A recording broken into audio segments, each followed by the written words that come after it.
I'd like to say a very special thanks to the British Library and particularly to the web archiving team here.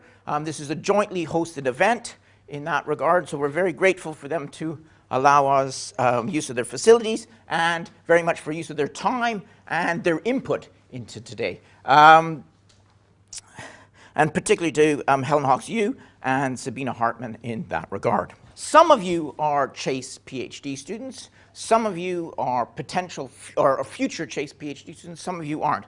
Just a word or two about how this fits into the wider CHASE program. The CHASE Arts and Humanities in the Digital Age program is running a whole series of events over this semester from February onwards through to June. There are 2 web archiving events, I'll say a bit more about the second one in a minute, are part of that wider program.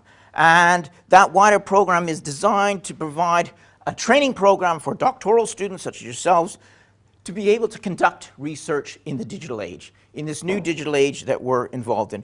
And all of the events have really 2 parts, 2 components to them, either on separate occasions or combined within the single day. And the first is a basic introduction and discussion, and the second is actually practical hands-on training outside of the classroom. I should just highlight one thing. If you aren't aware of the website, there are some of the second part of the event, some of the practical training. I'll say more about the second, the one on hands-on application of digital tools in a minute. But there is one other event on the 25th of June in Milton Keynes at the Open University on visual information run by Mia Ridge. So if you're interested in that, unfortunately on the screenshot there it is actually the next item down there, but do have a look at that. Registrations are still open for that, and there is still indeed space for that. So I'd strongly encourage you to consider that. Mia is an excellent presenter, and it will really be a very valuable day, to say the least. I mentioned that this is, in some regards, a 2-part event, but they are freestanding. Today's event, where you're going to get a whole series of presentations related to using the web archive and web archives more generally, and there is a second one to be held at UEA on the 3rd of June, which is a more practical application hands-on of what we're going to do today, where you can actually try out some of your search terms, try out the system. We'll demonstrate it later today, but you can actually then begin to try to do things yourself and even to create and save your own research data set and manipulate and display results, so actually get a hands-on side. If you are interested in doing that follow-on, you can register until the 17th of May. So if you find yourself inspired, if you think that might be of value to you, please consider that and do register. Today's program is pretty much as you saw before. There's a few slight changes, but nothing substantial. Really, what I want to just say a word or two is about the goal, what we're trying to achieve today with you. And first things first is to give you an introduction to web archiving generally, and specifically to the UK Web Archive. And in that sense, it's to give you a sense, by the end of the day, you'll have a sense of the current and the future state of play with regards to web archiving. So you'll be up to date in terms of this new emerging area of web archiving. You'll get alongside that, you'll benefit from the experiences and ideas of a number of researchers who have actually used web archives in their research, and some of the pros and cons to what they've found in their research.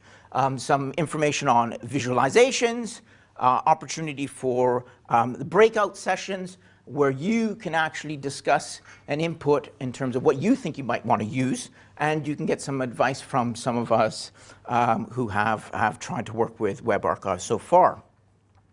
And then we'll do a Q&A demonstration, so you'll be actually get a sense of the system and the various aspects and functions of it. So by the end of the day, hopefully, you'll have a very good sense of the state of play of web archives at the moment, and whether or not, and to what degree they might be useful for as a part of a research tool for you in your current PhD research, or indeed even potentially for future research, and it might inspire you to consider future research. largely, we're going to be talking about the UK Web Archive, which is based here in the British Library. I won't say too much about that. There'll be more on that in a few minutes. But just to say, that isn't the only web archive that is emerging. Almost all of the national libraries from various countries are creating their own web archives and are making them freely available. There is also one at the National Archives, the UK Government Web Archive, again similar.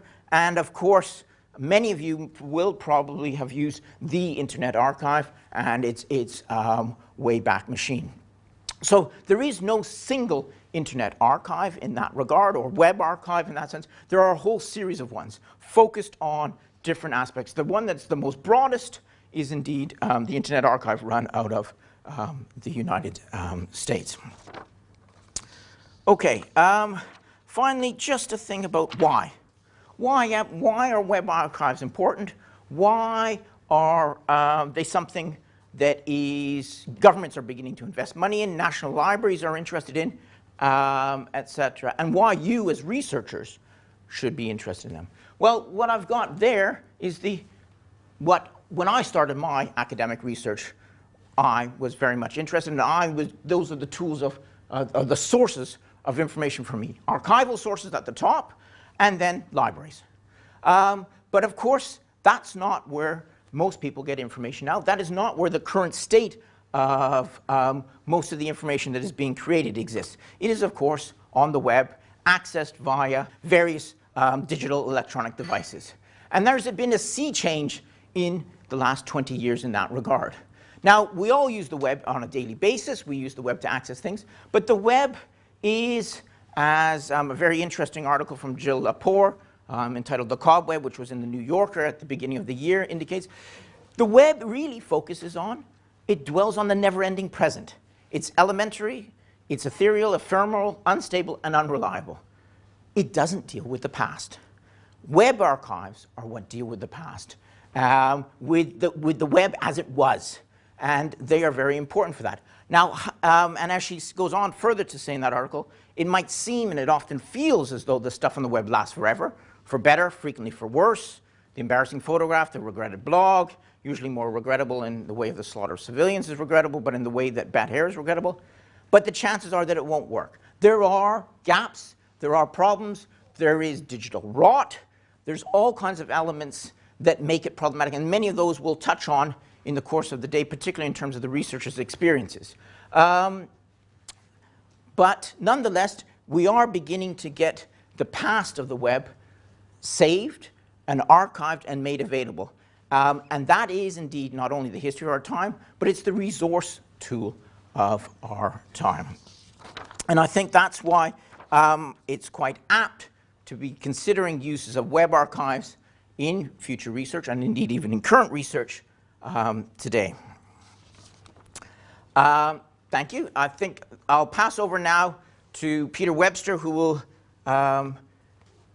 carry on with an introduction more specifically to the state of web archives.